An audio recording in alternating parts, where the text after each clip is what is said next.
할렐루야. 새로 시작된 한 주간 하나님의 은혜가 여러분의 삶에 넘치기를 주님의 이름으로 축복합니다. 제가 위임식이 있고 또 지난주에 정지원 선교사님이 오시고 해서 한 3주 만에 여러분에게 말씀을 전하게 되었습니다. 여러분, 한 사람이 있습니다. 이 사람이 경치 좋은 바닷가에다가 집을 하나 지었습니다. 집을 짓고 이렇게 그 사람 마음속에 여기다 집을 지으면 바다가 풍경이 우리 집의 거실에서 한눈에 들어오겠지 이렇게 하고 집을 지었는데, 이게 집을 짓고 났더니 문제가 하나 있었습니다. 그 문제가 뭐냐면 집 앞에 소나무들이 몇 그루가 있는 거예요. 소나무가 이렇게 집 앞에 서 있으니까 뭐겠습니까? 내가 생각했던 풍광이 나타나지 않고 바다를 보려면 나가든지 아니면 지붕으로 올라가야 되는지 이런 상황이 발생하니까 안 되겠다, 저 나무를 다 베버려야지. 이래서 집 앞에 있는 소나무를 이렇게 다 뱄습니다. 그리고 났더니 얼마나 좋았겠습니까? 시야가 탁 트인 집에서 모래밭도 보이고 바닷가도 보이는, 그래서 너무 기쁘고 좋았는데 시간이 갈수록 문제가 생기기 시작했습니다. 그 문제가 뭐겠습니까? 이게 집 앞 모래가, 전에는 분명히 모래가 그 나무 아래까지만 왔었는데 이 모래가 자기 집 마당 앞에까지 계속 쌓이는 거예요. 그리고 그 쌓인 모래로 인해서 풍광은 고사하고 모래를 치는 일들이 계속해서 늘어나는 것입니다. 그 사람이 그때 알았습니다. 그 앞에 몇 그루 안 되는 그 나무들이 왜 서 있었는지 아는 것이죠. 그 나무 때문에 바람이 불어와도 그 모래가 그 나무를 넘어서지 않고 이렇게 계속해서 쌓이다가 또 바람이 반대 방향으로 불면 그 모래가 다시 있던 자리로 돌아가는 이 자연의 순리에 대해서 생각하지 못하고 내 눈에 이게 좋으니까 이 나무 싹 베고 나면 우리 집 앞에 멋진 광경이 펼쳐지리라고 생각했는데, 멋진 광경은 펼쳐졌지만 생각하지 못했던 문제가 발생했던 것이죠. 이 사람이 그걸 알았더라면 그 일을 하지 않았을 텐데 몰랐기 때문에 어리석은 일을 하고 어리석은 결과를 가져오게 되었습니다. 여러분, 오늘 우리가 읽은 성경 말씀에 보면 두 가지의 하지 말라는 말씀과 두 가지의 하라는 명령이 나오고 있습니다. 성경은 우리를 향하여 그렇게 명령하고 있습니다. 이거 하지 말고 이거 해라, 이렇게 말할 때 성경이 그렇게 하는 이유는 그것이 우리의 삶에 유익하기 때문이고 그것이 저와 여러분을 풍성하게 하기 때문입니다. 만약에 하지 말라는 일을 했을 때 어떤 일들이 일어났는지, 또 하라는 일을 했을 때 어떤 일들이 일어나는지 우리가 말씀을 통해 좀 살펴보려고 합니다. 사랑하는 성도 여러분, 우리가 몇 주 전에도 봤던 내용이지만 다시 한번 말씀드리면, 오늘 우리에게 하지 말라는 두 가지 이야기는요, 비판하지 말라 그리고 정죄하지 말라, 이렇게 37절에 나오고 있습니다. 비판하지 마십시오, 정죄하지 마십시오. 성경이 하지 말라는 두 가지의 이야기입니다. 사랑하는 성도 여러분, 우리 가정의 달인데요, 가정의 달이 되면 이제 특별히 어려운 관계들이 좀 있잖아요. 며느리와 시어머니가 어려운 게 한국의 늘 전통적인 이야기인데, 사람은 참 놀랍게도 다른 사람의 허물이 너무 잘 보입니다. 이 시어머니들은 며느리의 연약함들이 며느리가 못하는 게 그렇게 잘 보인대요. 또 이 며느리들도 시어머니가 마음에 안 드는 부분이 그렇게 잘 보인답니다. 이게 며느리와 시어머니의 문제만이 아니라 이 육체를 지니고 태어난 자연인들, 타락한 인간 본성이, 놀랍게도 타락한 인간 본성은 가르쳐주지 않아도 형제의 연약함들이, 지체의 부족함들이 잘 보인다는 특징이 있습니다. 그래서 너무 잘 보이기 때문에 그 잘 보이는 이야기를 누군가에게 하게 될 때 그것이 비판하게 되는 것이 되고, 한 걸음 더 나아가서 그 이야기를 통하여 그 사람을 어렵게 만들 때 우리가 그런 일들을 통하여 누군가를 정죄하게 되는 것입니다. 여러분이 애쓰지 않아도 자연스럽게 잘 되는 일이 비판하고 정죄하는 일입니다. 그래서 여러분이 스스로에게 왜 이렇게 이 일들은 쉬울까? 우리 이런 생각 잘 안 해보잖아요.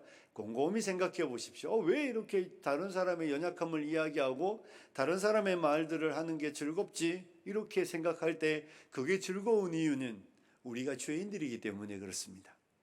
왜 칭찬은 어려울까요? 칭찬이 어려운 일들은 그것도 우리가 죄인이기 때문에 그렇습니다.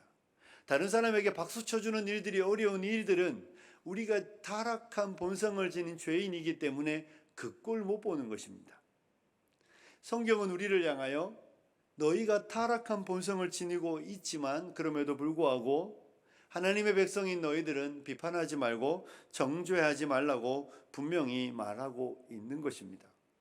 저도 최근에 이렇게 시간이 지나가면서 목사가 되었음에도 불구하고 사람들과의 관계 속에서 일어나는 일들 속에 자꾸만 저도 모르게 다른 사람, 이런 비판은 의연아 집사님 여기 앉아 계신데 이분의 모습을 보고 이분한테 이야기하는 게 아니에요. 누구한테 하는 겁니까? 저기도 안다니까요. 다른 사람에게 그 사람의 이야기를 행하여 비판하고 정죄하게 되는 것이죠. 그래서 나 빼고 내 이야기를 다른 모든 사람들이 알게 되는 일들이 공동체 안에서 생겨나는 것입니다. 형제가 형제를 향하여 비판할 때 그 사람을 대하여 말하지 않고 다른 사람에 대하여 비판하고 정죄하는 일들을 성경은 우리를 향하여 하지 말라고 명령하고 있는 것입니다. 목사님, 그러면 형제가 죄를 짓거나 이런 일들을 할 때 그런 말도 하면 안 되나요? 이렇게 말할 수 있잖아요. 그죠? 여러분, 그런데 제가 조금 전에도 말씀드렸죠. 비판은 누구한테 하는 거라고요? 그 사람에게 하는 거 아니에요. 다른 사람에게 하니까 문제죠. 성경은 우리를 향하여 권면하라고 이야기하고 그 사람을 돌이키기 위해 그를 찾아가서 분명히 이야기하라고 말합니다. 형제가 죄를 짓고 선하지 않은 길을 걸어갈 때에 우리는 용기 내요 기도하고 마음을 다잡고 그 사람에게 찾아가서 형제를 권면해야 합니다. 정죄하라는 이야기가 아니라 그의 삶에 대하여 그 부분이 잘못되었고 하나님이 기뻐하지 않는 것이라는 이야기를 해 주어야 하는 것이죠. 그건 왜 하는 것입니까? 그를 사랑하기 때문입니다. 그런데 우리가 다른 사람을 찾아가서 다른 사람의 이야기를 할 때 그건 그를 사랑하기 때문에 하는 이야기가 아니라 죄인인 본성이, 우리의 타락한 본성이 그 일들을 즐겨하기 때문입니다. 도리어 우리가 그 형제를 찾아가서 그 형제의 잘못을 알면서도 말하지 않는 이유는 그를 사랑하기 때문이 아닙니다. 여러분이 오래 참아주는 거 아니에요. 내 손에 피 묻히기 싫은 것이죠. 그 이야기 했다가 내가 무슨 이야기를 들을지, 굳이 내가 뭐 그런 이야기를 왜 하고 그 사람의 삶에 관여해야 돼 이러면서 하지 않는 이유는 그를 사랑하는 게 아니라 나를 사랑하기 때문이죠. 나를 보호해야 되잖아요. 내가 이기찬 목사 이야기를 이기원 집사님한테 하면 아무 문제가 생기지 않습니다.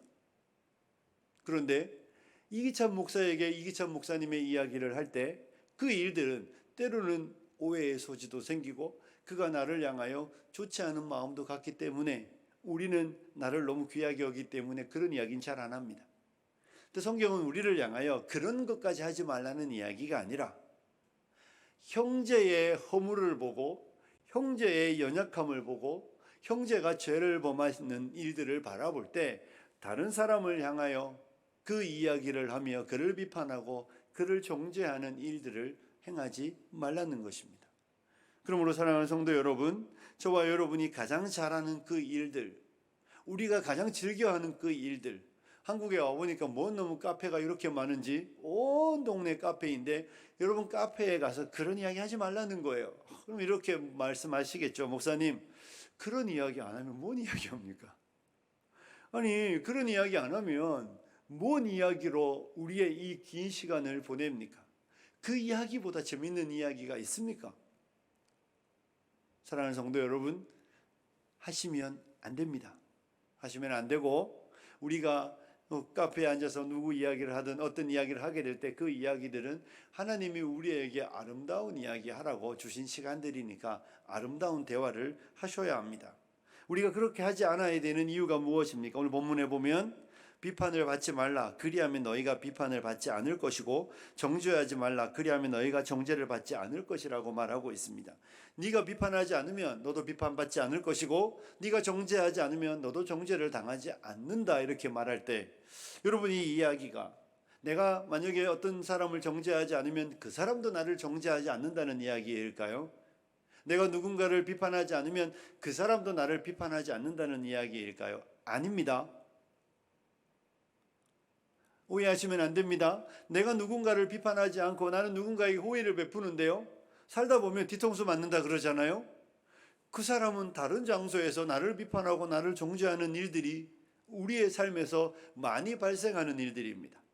친구인 줄 알았는데 그래서 내 연약함들을 다 이야기하고 그를 돕고 그를 사랑했는데 그는 다른 자리에서 나를 향하여 비난하고 비판하고 정죄하는 거 우리 참 많이 봅니다.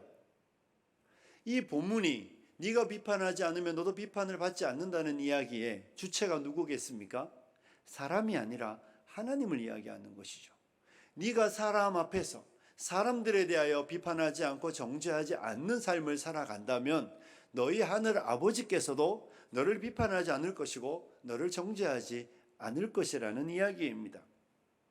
그래서 우리가 이 땅을 살아가면서 기억해야 되는 것이 무엇입니까? 사랑하는 성도 여러분, 우리는 사람을 비판하고 사람을 비난하고 사람을 정죄하는 데 익숙한데 그 모든 우리의 판단과 근거를 따라서 사람이 내게 하는 이야기가 아니라 우리 하나님이 우리를 판단하신다는 것입니다. 우리는 하나님의 판단을 받는다는 것이죠. 보이는 세상을 살아가지만 보이지 않으시는 하나님이 저와 여러분의 모든 삶을 보시고 우리를 평가하고 판단하신다는 것입니다.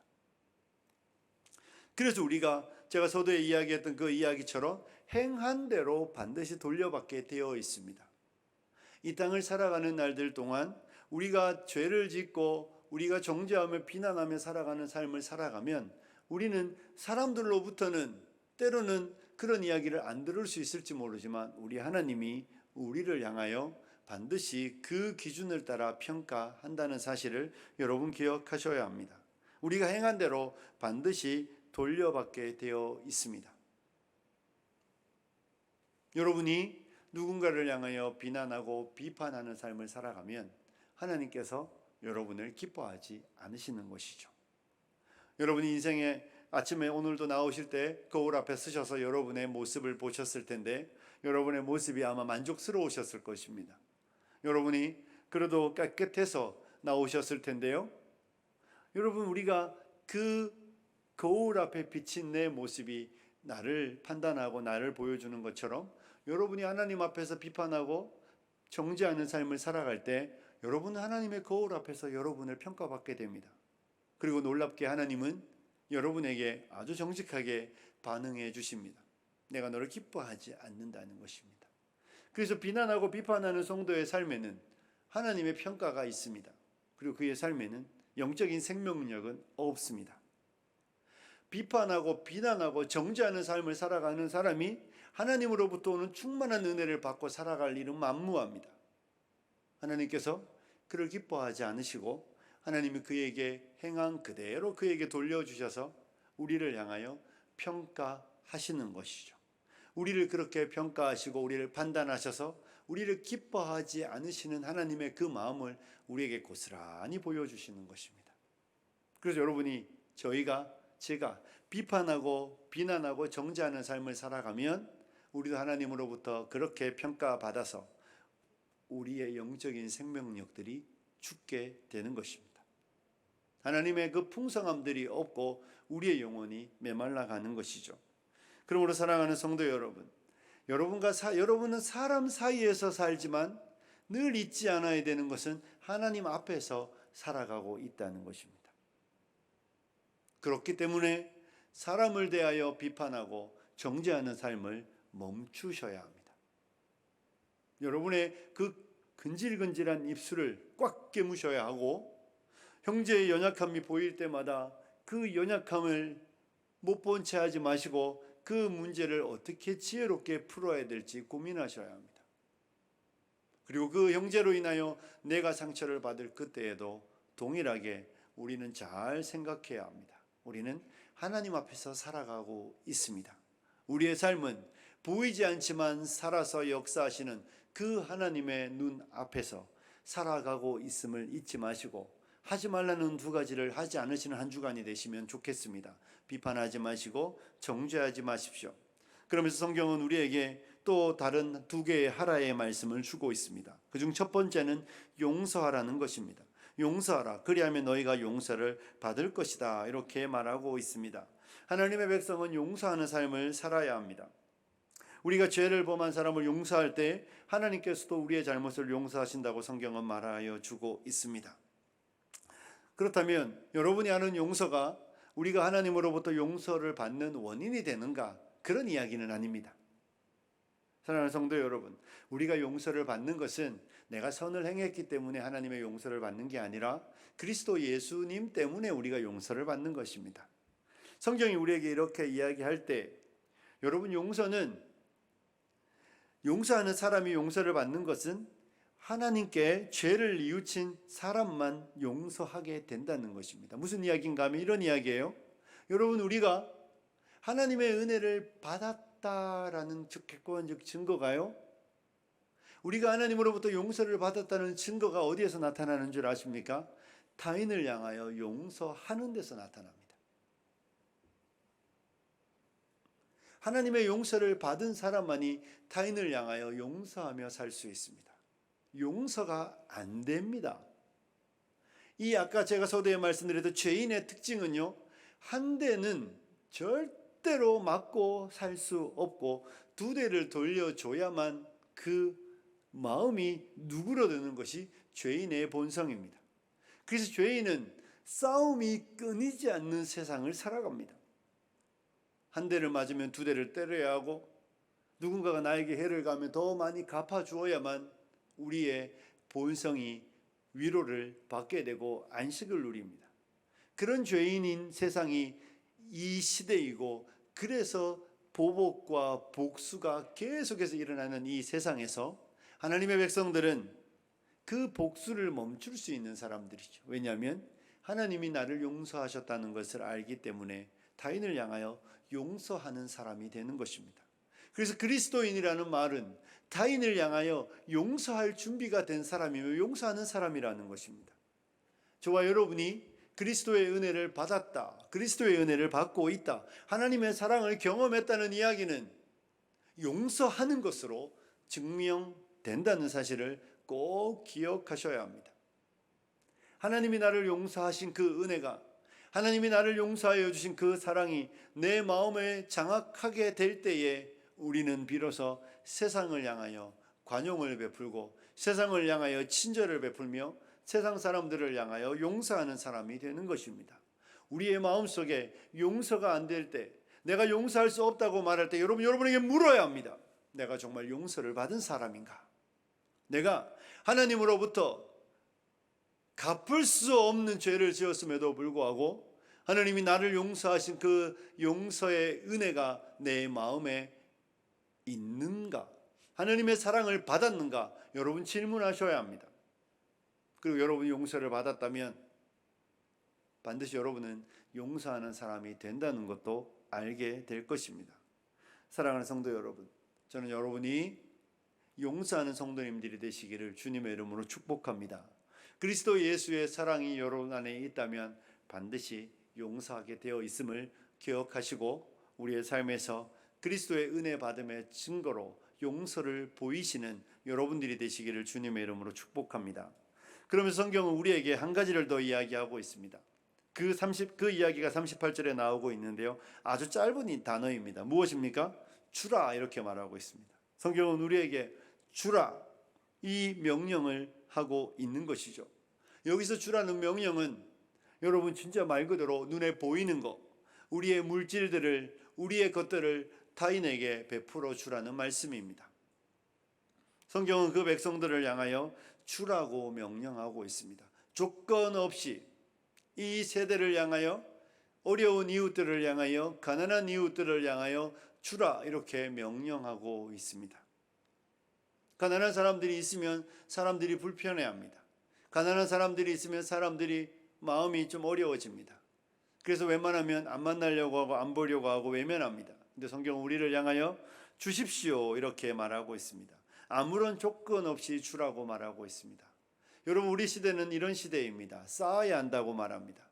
싸우셔야 합니다. 여러분 꼭 싸우셔야 합니다. 유튜브들 보면 다 그런 이야기잖아요.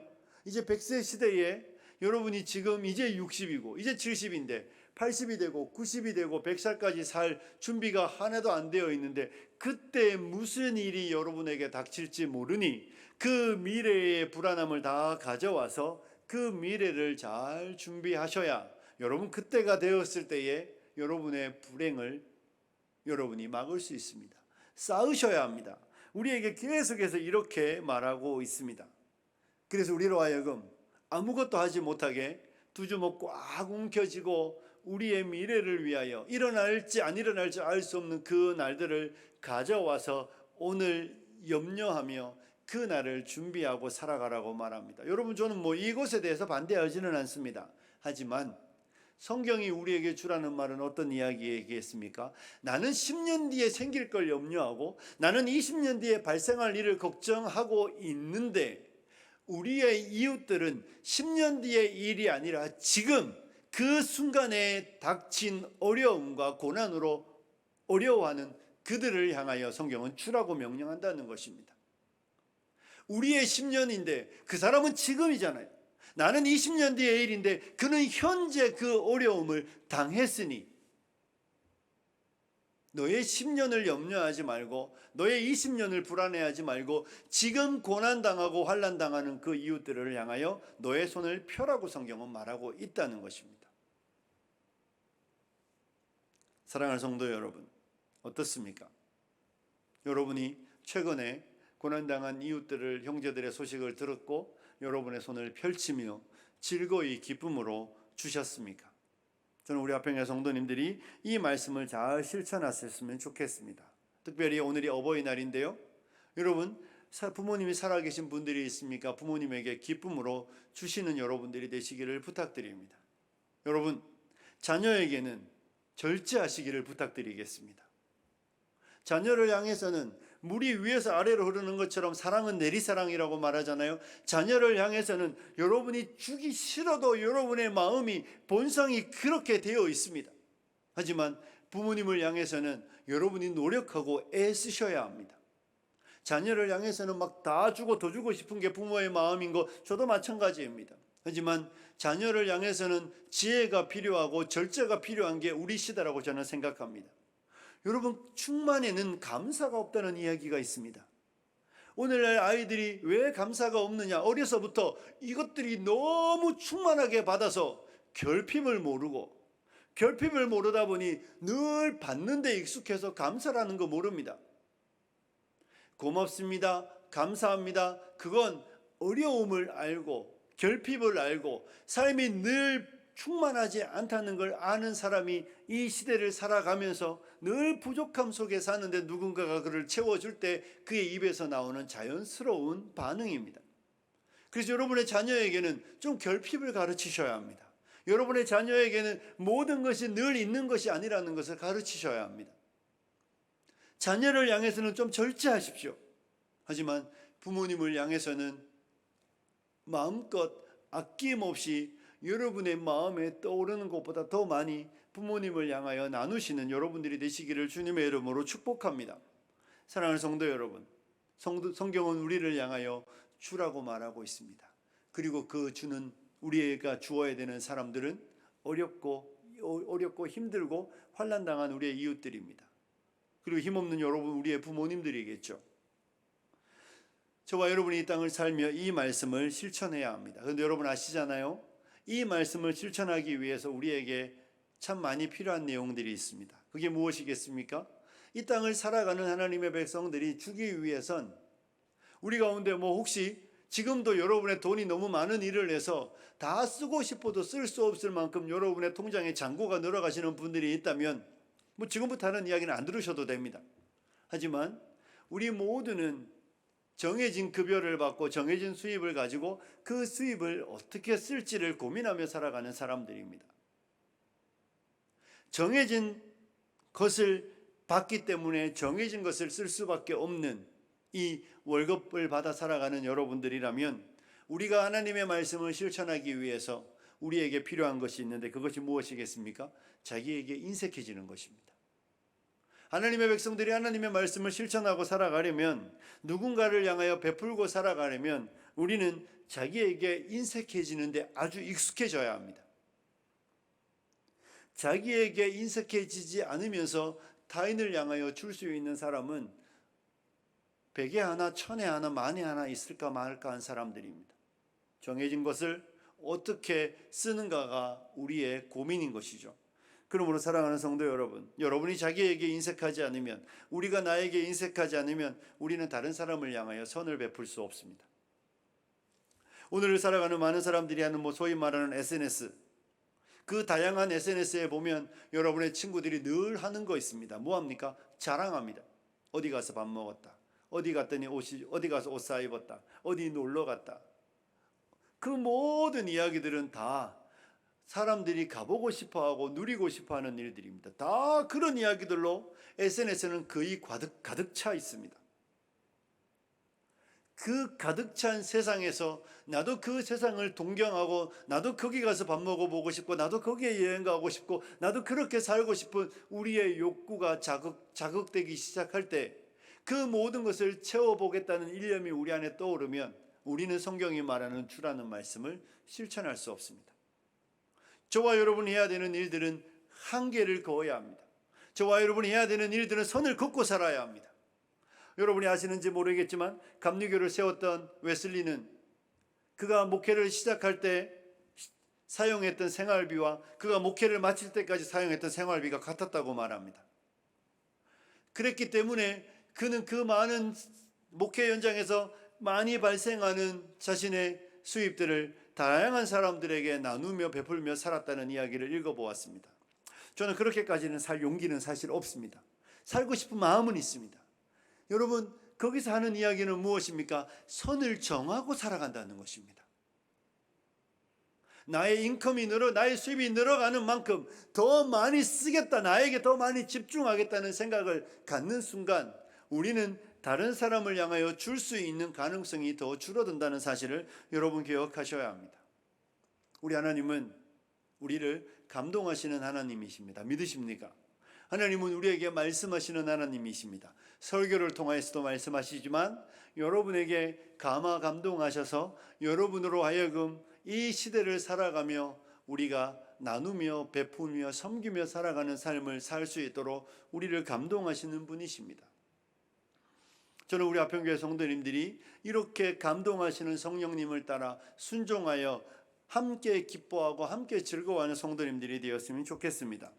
제가 설교시간에 제 얘기 잘 안 하는데 오늘은 그냥 저에게 있었던 한 감동을 여러분에게 나누겠습니다. 그냥 본문이 생각나서 하는 이야기니까요, 듣고 그냥 잊어버리시면 되겠습니다. 제가 목사 위임을 한다고 하니까 교회에서 저에게 선물을 주시더라고요. 목사님, 양복 한번 해보시고 머리부터 발끝까지 좀 잘 해보셨으면 좋겠어요. 그렇죠. 여러분의 목사가 좀 이렇게 폼나면 좋잖아요. 얼굴도 이쯤 하면 괜찮은데 옷까지 잘 같이 입으면 얼마나 더 좋겠습니까? 그래서 여러분의 말씀을 듣고 백화점에 가서 옷을 하나 입었습니다. 폼 나더라고요. 입었더니 폼도 나는데 폼 나는 옷의 특징은 가격도 비쌉니다. 엄청 많은 동그라미가 붙어져 있길래 한번 입어보고, 그래 이렇게 하고 입으라고 했으니까 입고, 여러분이 해주셔서 이렇게 폼 나는 양복 하나 입었습니다. 이런 마음 이렇게 들었습니다. 그런데 제가 살아오면서 살아가는 삶의 기준들이 있잖아요. 그 기준에, 그 생각 속에 이건 맞지 않다는 생각을 하나님 내 마음에 주시면서 나눌 수 있는 기회들이 있겠다는 생각을 했습니다. 그래서 양복을 좀 수준을 낮춰서 하나를 사 입고, 하나님 제 마음에 그런 생각을 주시더라고요. 우리 오늘 이기찬 목사님 새 양복 입으셨어요. 교육자들과 함께 나눌 수 있겠다 생각을 주셔서 우리 목사님 4분 모시고 전도사님 데리고, 비싸진 않지만 함께 백화점에 가서 양복 한 벌씩 입으라고 쫙 한번 사 입고 새 양복 입는 시간을 가졌습니다. 여러분이 저에게 해주셔서 참 감사합니다. 여러분, 하나님이 제 마음에 주시는 생각이에요. 그냥 혼자 머리부터 발끝까지 갖추면 저는 기분 좋잖아요, 그죠? 그런데 함께 사역하는, 함께 섬기는 우리의 동역자들은 어쩌면 저보다 더 어려운 삶에 처해 있습니다.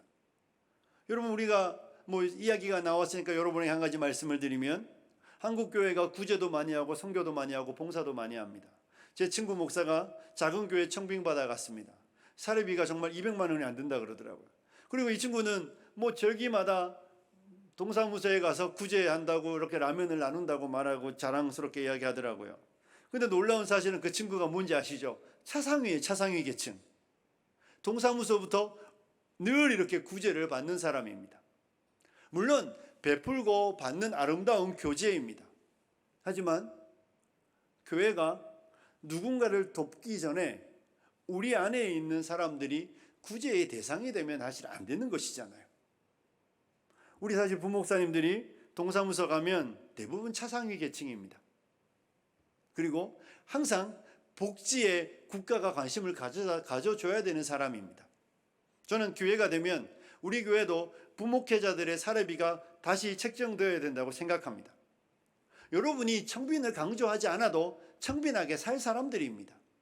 굳이 교회가 왜 그렇게까지 강조하는지는 잘 모르겠습니다. 그래도 우리 교회는 괜찮습니다. 강남의 어느 교회도 교회 예산이 얼마라고 맨날 자랑하는데 목회자들의 급여를 보면 정말 한심스럽기가 그지없습니다. 사랑하는 성도 여러분, 이 이야기를 하려고 한 게 아니니까요, 그죠? 하나님이 우리 마음에 주시는 생각들이 있습니다. 그리고 그 생각들은 선한 생각들입니다. 머리부터 발끝까지 너를 위해 살아라, 이건 하나님 절대 주시는 생각들이 아닙니다. 그냥 부족한 목사에게도 함께 살아갈 수 있는, 함께 누릴 수 있는 그런 마음들을 주시고 그 마음들을 실천하며 살아가는 것이 성도의 삶이라는 것을 여러분에게 그냥 말씀드리고 싶은 것입니다. 본문이 이렇게 말하잖아요. 주라, 그리하면 너희에게 줄 것이니 곧 후이되어 누르고 흔들어 넘치도록 하여 너희에게 안겨주리라. 성경은 우리에게 진리입니다. 여러분, 신기하게도 구원의 약속은 다 내세에 대한 약속인데요, 성경이 구제와 관련해서는 이 땅에서 보상을 우리에게 약속하여 주고 있습니다. 너희가 베풀며 나누며 살아가는 사람들에게 후이되어 흔들어 차고 넘치도록 주신다는 이야기는 이 땅에서 우리의 삶에 하나님께서 우리로 하여금 약속하여 주시는 말씀입니다. 사랑하는 성도 여러분, 잠언 11장 24절에 이런 말씀이 있습니다. 흩어 구제하여도 더욱 부하게 되는 일이 있나니. 잠언 19장 17절입니다. 가난한 자를, 같이 한번 읽을까요? 시작. 가난한 자를 불쌍히 여기는 것은 여호와께 구워드리는 것이니 그의 선행을 그에게 갚아주시리라. 가난한 자를 불쌍히 여기는 것은 하나님에게 빌려드리는 행위라는 것입니다. 여러분이 누군가에게 주는 행위는 그 사람에게 주는 것이 아니라 하나님께 드리는 것이고 하나님께 구워드린다는 것입니다. 하나님이 여러분의 돈을 구워 가신 다음에 입 싹 닫고 모른 채 하시는 분이겠습니까? 그런 분이 아니시잖아요.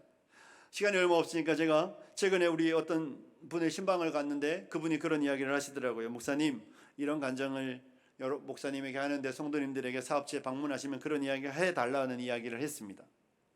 코로나 시대고 어렵습니다. 사업체들도 많이 힘들고 어렵습니다. 그런데 그 일을 코로나 시대 속에서도 그분이 하나님의 감동을 따라서 어려운 이야기를 들을 때, 환난당한 이웃들을 들을 때 더 열심히 섬겼다고 말씀하시더라고요. 그런데 연말이 될 때마다 나타나는 놀라운 결과는 하나님이 1년을 돌아볼 때 더 풍성하게 회사를 채우셨다는 이야기를 저에게 하시면서 어려운 사람들에게 구제를 권면해 달라는 이야기를 저에게 부탁하셨습니다. 사업이 어려우니까 인색해지지 말고 어려울 때 더 열심히 베풀면 하나님이 채우신다는 것을 본인이 경험했으니 그 이야기들을 좀 여러분에게 나누어 달라는 이야기를 해 주셨습니다. 사랑하는 성도 여러분, 그분의 이야기뿐이겠습니까? 다 그런 것입니다. 저와 여러분이 이 땅을 살아갈 때 우리가 주는 삶을 살아가면 하나님이 여러분의 삶을 더 풍성히 채워주신다는 것은 변하지 않는 진리입니다. 저는 우리 아편교회 성도님들이 인색해지지 않았으면 좋겠습니다. 여러분과 제가 말씀을 실천하여 그 말씀이 살아있는 진리라는 것을 경험했으면 좋겠습니다. 말씀을 마무리하겠습니다. 사랑하는 성도 여러분, 새로이 시작된 한 주간 비판하거나 정죄하는 데 시간을 허비하지 마시고 형제를 용서하기 위해 애쓰십시오. 특별히 베풀며 나누는데 열심 내시는 여러분들이 되시기를 부탁드립니다. 하나님께 구워드리시는 여러분들이 되십시오. 날마다 하나님, 내 삶에 구워주는 삶을 살려고 애쓰시는 여러분들이 되었으면 좋겠습니다. 여러분이 여러분의 손을 펼 때에 그 펼쳐진 손 위에 후이되어 흔들어 넘치도록 채워주시는 하나님의 손길들이 여러분에게 있을 것입니다. 여러분은 그 사람에게 줄 때 그 사람이 여러분에게 돌려줄 일은 거의 없을 것입니다. 하지만 하나님이 여러분의 삶을 채우시는 것을 보게 될 것입니다. 저는 화평교회 성도님들이 그렇게 살아내셔서 하나님의 그 능하신 손을 우리의 생애 가운데 경험하시는 복된 성도님들이 되시기를 주님의 이름으로 축복합니다.